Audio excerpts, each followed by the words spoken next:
Salut à tous! Comment arriver à dire non? C'est quelque chose sur lequel on lutte tous, je pense, et qui est très difficile à faire en pratique. On a toujours peur de passer à côté de quelque chose, de louper le coche. Et pourtant, quand on se concentre et qu'on arrive à rester focus, souvent les plus belles choses surviennent.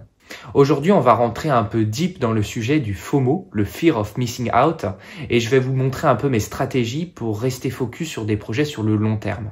Si vous êtes nouveau sur cette chaîne, bienvenue, je m'appelle Benoît, je suis docteur junior en neurologie et apprenti entrepreneur. Et je parle sur cette chaîne de médecine et d'entrepreneuriat. Donc le focus mode, entre guillemets, le fait de se concentrer que sur une seule chose, on sait que c'est ultra utile dans plein de disciplines. La médecine, bien sûr, où la quantité d'informations en fait est tellement importante que on est obligé un peu de se concentrer là-dessus pendant au moins une longue période de temps. Mais c'est le cas aussi de l'entrepreneuriat, où je m'aperçois qu'en fait on a tellement de signaux et ce qu'on appelle des objets brillants que des fois il faut savoir dire non et se concentrer sur une seule chose pendant un temps suffisamment long. Un exemple concret, c'est qu'en ce moment-là, je suis en train d'essayer de construire un chatbot médical pour les soignants et que je collige toutes les informations médicales que je peux trouver. Le problème, c'est qu'elles sont innombrables. Rien qu'en France, on va avoir les collèges de référence par spécialité, il y a les sociétés savantes, il y a les recommandations de la HAS, et ensuite, on a les recommandations à l'échelle européenne, à l'échelle internationale, des sites de référence mondiaux, c'est énorme. Et en fait, si je choisis pas une zone géographique précise ou une spécialité donnée, c'est tellement énorme que je vais pas avancer ou je vais me perdre. Et donc pour le moment, j'ai décidé de me concentrer que sur les recommandations médicales à l'échelle française en procédant spécialité par spécialité. Mais je sais que du coup, je passe à côté de beaucoup de recommandations qui sont peut-être même plus en vigueur à l'échelle européenne ou mondiale. Et la réalité, c'est que choisir, bien souvent, c'est renoncer.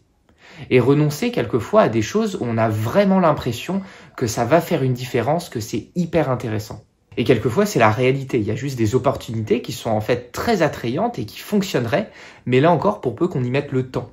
Et le problème, c'est que si on change d'idée tous les 3 mois ou tous les 6 mois, en fait, on n'a pas le temps de développer une idée jusqu'à son plein potentiel et qu'elle fonctionne. Et je pense que les processus psychologiques qui jouent dans l'ombre derrière à nous faire prendre ces mauvaises décisions, ils sont surtout au nombre de 2. Le premier, c'est le perfectionnisme. On est beaucoup à vouloir aller jusqu'au bout des choses. Même si quelquefois, c'est des choses qui sont pas utiles et donc qui nous font perdre entre guillemets du temps. Et la seconde chose, pour moi, c'est le FOMO, the fear of missing out, la peur de manquer quelque chose. C'est l'idée qu'en fait, on se pose toujours un peu la question, mais est-ce qu'on loupe pas quelque chose, une belle opportunité par exemple, en disant non? Et comme je vous disais, ce qui est délicat avec des projets notamment long terme, c'est que ça peut nous détourner de notre route, nous faire prendre entre guillemets des chemins de traverse et nous faire perdre un peu de temps. Après, en pratique, est-ce que c'est vraiment une perte de temps? Parce qu'en réalité, on a aussi besoin de cette forme de ce qu'on dirait en anglais wandering, c'est-à-dire de se balader, d'expérimenter des choses. Et en fait, la subtilité, c'est de trouver un équilibre entre l'exploration et la concentration, on va dire.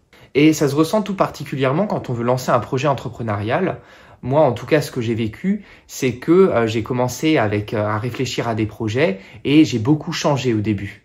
Et au bout d'un moment, essayer des trucs, j'ai fini par me fixer sur quelque chose qui, pour moi, est assez concret et prendra du sens à l'avenir. Donc, c'est ce que je suis en train de faire, mon chatbot médical. Et dans ces moments-là, en fait, je m'interdis pas non plus de réfléchir un petit peu. C'est-à-dire que je prends, on va dire, quelques temps pour prendre du recul, pour poser mes pensées sur une feuille, pour regarder un peu les chemins qui m'attirent à côté. Et souvent, en fait, en faisant le point à tête reposée, on s'aperçoit que finalement, on revient à notre idée de base. Donc je pense qu'en pratique, c'est pas une mauvaise chose non plus de regarder un petit peu les options autour de nous, mais il faut savoir faire la part des choses et surtout en choisir une et pas plusieurs. Pour moi, c'est vraiment ça qui fait la différence. Plus on va se mettre des choses à faire en parallèle et moins on sera efficace dans chacune de ces choses. Alors après, il y a un concept que j'ai vu passer aussi d'un livre qui s'appelle Hell Yeah or No. Alors j'ai pas lu le livre, mais l'idée que je m'en fais, et il me semble que c'est ce que l'auteur fait passer comme message également, c'est que pour paver son chemin finalement de décisions qui nous ressemblent vraiment, faut pas trop se prendre la tête. C'est assez binaire. C'est soit l'option elle nous donne vraiment envie et puis on sent dans nos tripes que c'est pour nous, auquel cas on dit oui, et dans tous les autres cas, il faut dire non. Donc ça veut dire que les moments où on est face à une proposition qui nous botte pas particulièrement ou alors on est vraiment entre deux, c'est mieux de dire non pour se concentrer sur les choses qui vraiment nous parlent. En fait, c'est une manière d'éviter les distractions. Alors je pense que vraiment ce concept-là ou cette idée-là, elle trouve assez son sens, en tout cas dans certains aspects de la vie. Par exemple, typiquement sur le plan professionnel et entrepreneurial, ça permet de se concentrer sur voilà, quelque chose qui nous parle. Après, bien sûr, je ne pense pas que ce soit applicable à tous les aspects de la vie quotidienne.